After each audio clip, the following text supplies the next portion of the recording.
Welcome to AP Leadership Podcast. I'm your host, Al Pilong, CEO of AP Leadership Partners, an executive coaching practice centered around a passion for effective leadership. There are two things I know for sure about leadership. First, leadership is hard. And second, leadership matters. And so my hope today is that through the course of this conversation, you will find fresh ideas and inspiration for your challenging but important leadership journey ahead. Thanks for listening. The AP Leadership Podcast is sponsored by CXO Coaching, an executive coaching firm focused on empowering leaders and driving results. And now, let's get started. My guest today needs little introduction in healthcare circles, but I'm going to give her one anyway because her story deserves it. Tina Freese Decker is the president and CEO of Corewell Health, a $14 billion integrated health system born from the merger of Spectrum Health and Beaumont Health, now spanning 21 hospitals, more than 60,000 colleagues, and a health plan with over 1 million members across Michigan. She brings more than 20 years of experience in integrated health systems to that role. Beyond Corewell, Tina served as the 2025 chair of the board of the American Hospital Association, the top elected position in the national organization that represents nearly every hospital in the country and continues to serve on that board today. She's been recognized by Modern Healthcare as one of the 100 most influential people in healthcare and by Becker's as one of the great leaders in healthcare. Tina, welcome to the AP Leadership Podcast. It is really great to have you here. It's a real honor for me, so thanks for taking the time to join me. Well, happy to join you, Al, and it's just wonderful to reconnect with you, too. Yeah, I think the last time we were together was at the Michigan Hospital Association meeting on Mackinac Island at the Grand Hotel and on that beautiful porch. And so a lot has happened for both of us really in the intervening years, but certainly for you and your rise to prominence and leadership. And it's been fun for me to watch from a distance and see the influence and the impact that you're having. So I'm really looking forward to our conversation today. Thank you. Same here. So before we jump into, the specifics on leadership, I'd love to learn more about your journey, your story. You've reached the pinnacle of healthcare leadership nationally, but where did this all start for you? What was the moment or the experience that first made you think, this is the world I want to be in? A lot of things go back to my grandmother, Susie. She was my best friend. I visited with her every day, and she could talk with you. She had beautiful red hair, and she always had a cigarette between her red painted fingernails. And one day she came home from the doctor, and she put her pack of, I think they were Salem's, on the kitchen counter and said, no more. The doctor said no more. And so she quit immediately, and she lived another 6 years so that I could be with her for that. And that taught me that you can do hard things and that doing hard things matters, and it has an impact on the people you love and the time you get to spend with them. And so that's what's really driven me, is wanting to do hard things and make an impact for people that may have to make that life choice like my grandmother did, giving up the cigarettes. So that's what excites me every day, is to figure out how do we make it easier for our patients and our community members to get the best healthcare possible and to have the best health possible, and for our caregivers, whether it's physicians or nurses or techs or people in the back office areas. How do we make it easier for them so that they can make it easier for our patients and community members? So that's my why. That's what drives me. And every day I think about my grandmother, Susie, and hope I'm living up to her expectations and the passion that she had. Well, I'm sure she's looking down with great pride on you and your leadership journey. So thanks for sharing that. I love that. Doing hard things matters. At the beginning of every episode of this podcast, I speak about how leadership is hard and leadership matters, because doing hard things really does impact not only yourself, but the people around you and those that you serve. So I love starting out with that. It's, you've been shaped by experience like your grandmother, and we're all shaped by the people and the stories that are around us. So let's start here. Let's start with a favorite or inspiring leadership story that has stayed with you over the years. The story that I always reflect on is about Abe Lincoln. And I love history. I love history, going back to see what can we apply, what can we learn from history. For him, when he was bringing people from different perspectives together, I can imagine that was very hard. Creating those team of rivals that came together to advise him, to help him do the best for the country. I keep thinking, boy, that must have been rare, and must have been extremely hard to have the courage to have that team of rivals and have the courage to proceed with really reshaping our country. So I think of that as a very inspiring leader, someone that chose to do hard things and that did it well, consistent with their values, their principles, always believing the best in people and pushing for the best in people. Yeah. I love that phrase, a team of rivals. I mean, if you think about, as we think about history and Lincoln and what was going on in our country and the impact that we still feel today as a result of his courage and his ability to wrangle together a team of rivals at a critical juncture. What an inspiration. I love that you went there. I think that must be something that you hold with you on a regular basis. I think having those healthy debates is critical. To have that team of people with different perspectives, you had to have a healthy debate, and then you had to walk out of there with the direction. And everybody had to be rowing in the same direction to do so. And to see how that leader, how Abe Lincoln did that and pulled that together and got people to believe in his vision and his inspiration and his dream of where it is, and have people feel like they were heard. And Yeah. that's so valuable, is to feel that you are seen and heard. Yeah, I mean, so much in today's world, we share our division and then we go separate ways, and it's shared with animosity. But this idea of a team of rivals, hearing various different perspectives, but then coming together around a decision and really getting on board together, that's the power of great leadership. And certainly it seems to be something you live by. Yes, very true.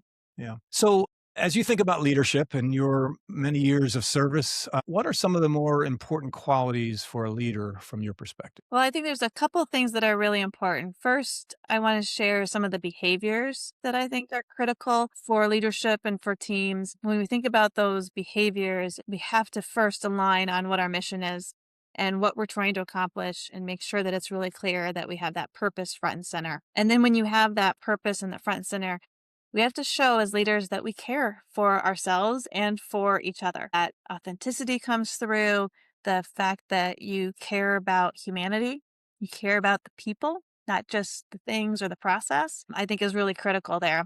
And, to do that, to have, as a leader, you have to be vulnerable, you have to have some humility in there to make sure that you can process that.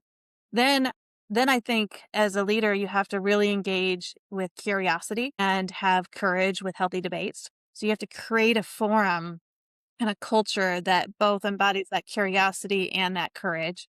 And then you have to get really clear on what decisions you want to make. When you think about leaders, many leaders are good when they can make decisions about prioritization, allocating resources, and actually follow through. And in some cases, you may not make the right decision, but you have to make a decision. And you can then come back and change it. You can learn new information, you can have something, and you can have the courage to be able to say, yeah, I was wrong, I need to change it. But we have to agree on something and be able to move forward and then support it as you go. Another area is you have to really be adaptable. Yeah, I think about this world right now, and I heard this story about how it's no longer a VUCA mindset, it's a BANI mindset. And a BANI mindset stands for brittle, anxious, nonlinear, and incomprehensible. And that kind of defines our world right now. Wow, So I love it. we need to be more adaptable, less certain, more adaptable, be able to communicate within some guide rails versus such certainty. And so I think that that adaptability is important. And then the collaboration piece, we have to work together. We talked about team of rivals and how you have to work together. You have to create this we over me perspective so that we collectively can succeed. And it's our goal, our purpose, our mission that is going to be the front and center, the priority that will drive it forward. And that to me makes a great leader, because then you're standing for something and you're driving it forward. Yeah, I love that you started with talking about behaviors, because it's one thing to have sort of a mindset around, or these are the qualities, these are the things I want, I want to be, but how you behave that's really the leader you are. It's not Mhm. what you think or it's not what you aspire to, it's what you live every day. And so I love that the purpose, care, authenticity, curiosity. I've not heard of this Banny mindset. I love that idea. What does that stand for again? Brittle, anxious, nonlinear, and incomprehensible. So It's that's a description of sort of the culture, the environment in our society today.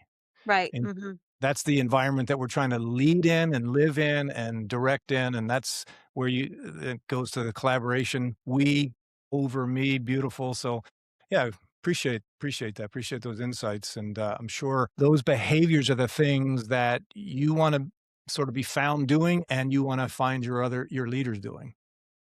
Yeah. Yes.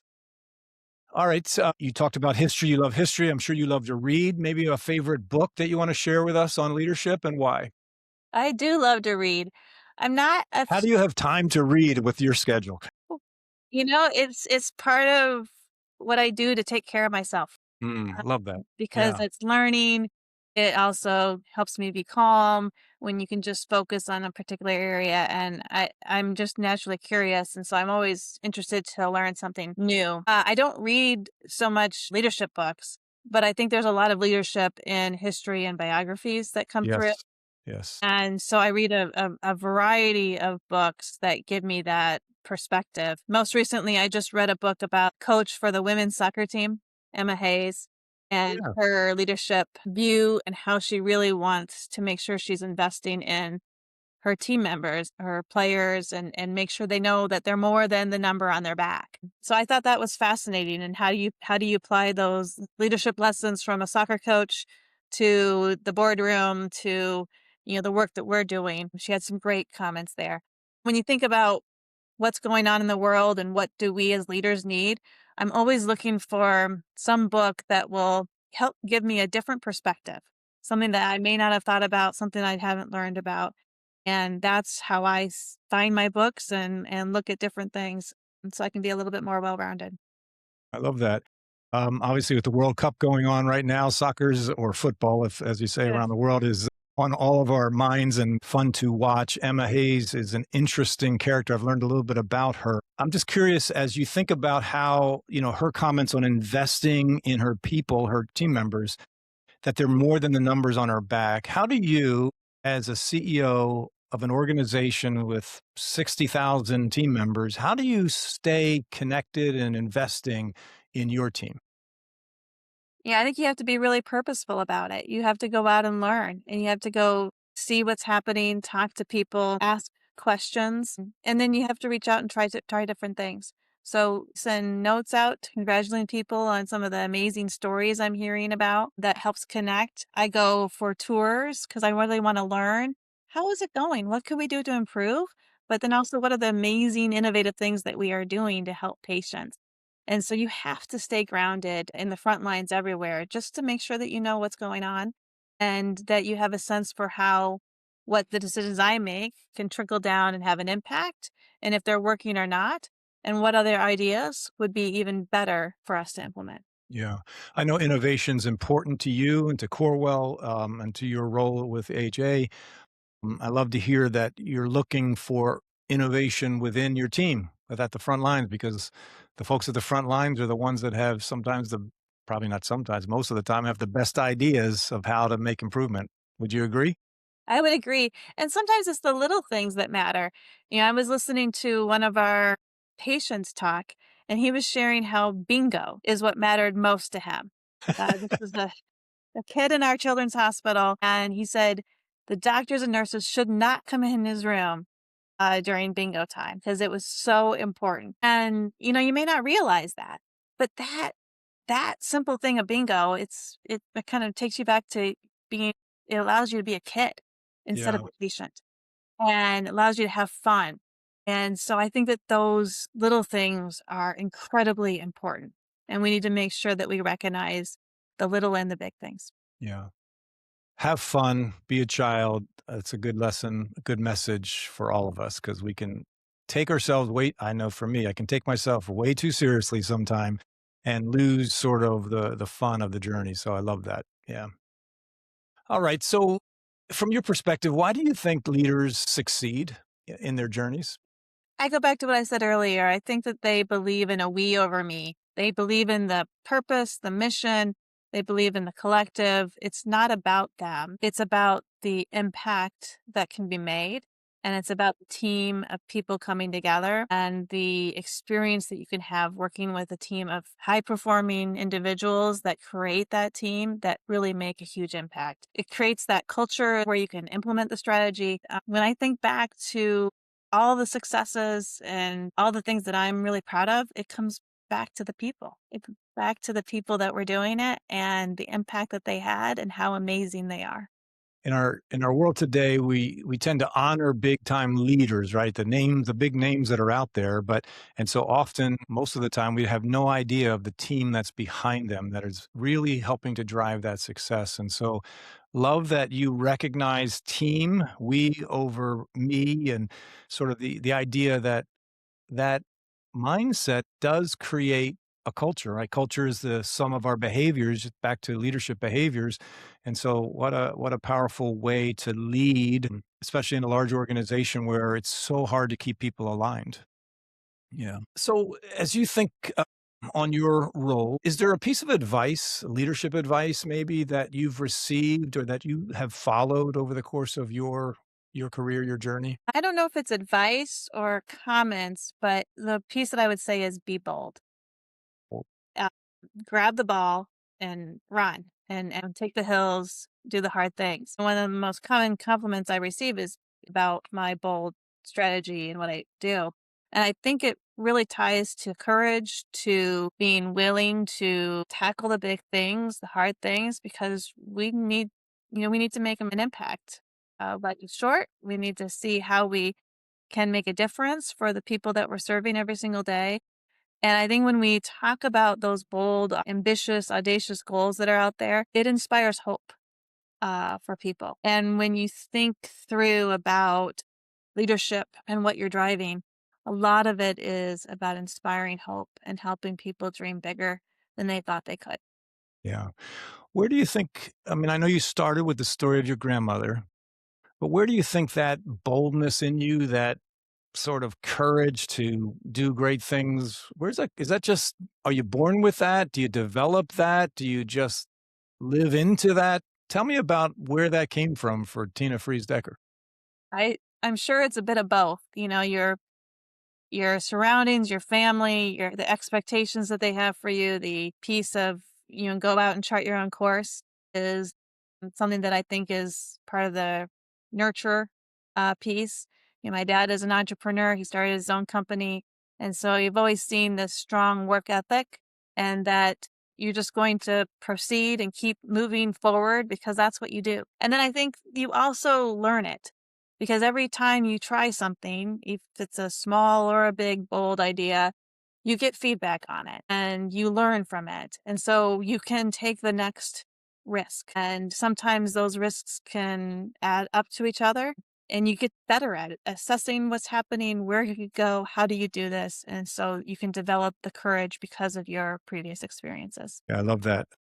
I love also you said it inspires hope in others. So if we just sort of stay in our comfort zone, if we kind of just stay back doing the things that are easy every day, we might have a nice career and, enjoy life. But if you really want to make an impact, and I think people need inspiration, they need hope, and especially in today's world.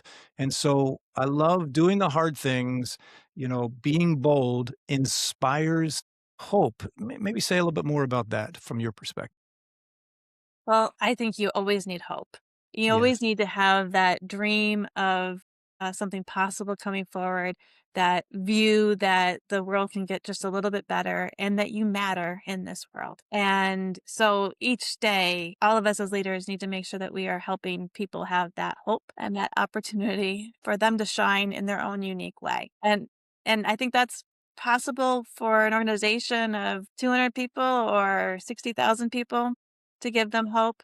It's also possible to give people hope for when they're receiving healthcare. Regardless of the diagnosis, regardless of the situation, there's hope for, you know, um, a healthy life, a hope for a smooth process, a hope for your family members. there's a lot of opportunity there that we can help people phrase the hope that they're looking for in the way that they need it.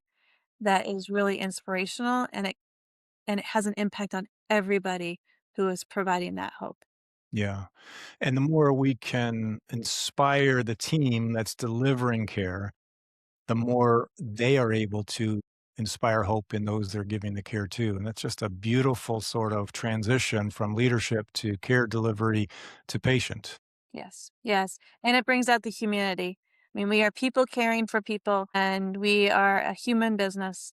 And I think that's just so important to remember, to reflect on, and to cherish that this is our opportunity to be in healthcare, and what a Yeah. gift that is. Yeah. It is a human business. And in our world today where everything is online and everything is sort of remote, healthcare remains the place where hands are laid on others to inspire hope and healing. And so, yeah, that's where leadership just matters more than ever. Very true. All right, as we wrap up here, is there a thought on leadership that you'd like to leave with the audience? I would say that we need leaders now more than ever. We need leaders that have humility, authenticity, that have a drive for a particular passion, and that can inspire hope in others. And so I encourage people to lean in to that leadership opportunity for themselves and embrace their true selves to make a difference. Yeah, I love that. And I do think we do need leadership more than ever. It's really hard. And so often people choose not to be bold, not to step forward, not to risk failure. And so I love that charge, that challenge to step up, fill the void, bring forth the giftings that you have within you. And you certainly have embodied that in your journey, rising through the ranks at Spectrum and now to Corewell to AHA and beyond. And so really great to have you with me as a guest. Thank you for your insights and thank you for your leadership and service and the boldness that has made a difference and is continuing to make a difference, both there at Corewell in Michigan as well as across the country. Well, thank you so much, Al. This was a pleasure to reconnect with you and to be on this podcast with you. And I wish you and your family well. Thank you very much. Talk soon. Thanks for listening. Leadership is rarely simple and it's rarely easy. And that's exactly why it matters. My hope is that something from today's conversation gave you a moment to pause, reflect, or see your leadership in a new way. Until next time, lead well.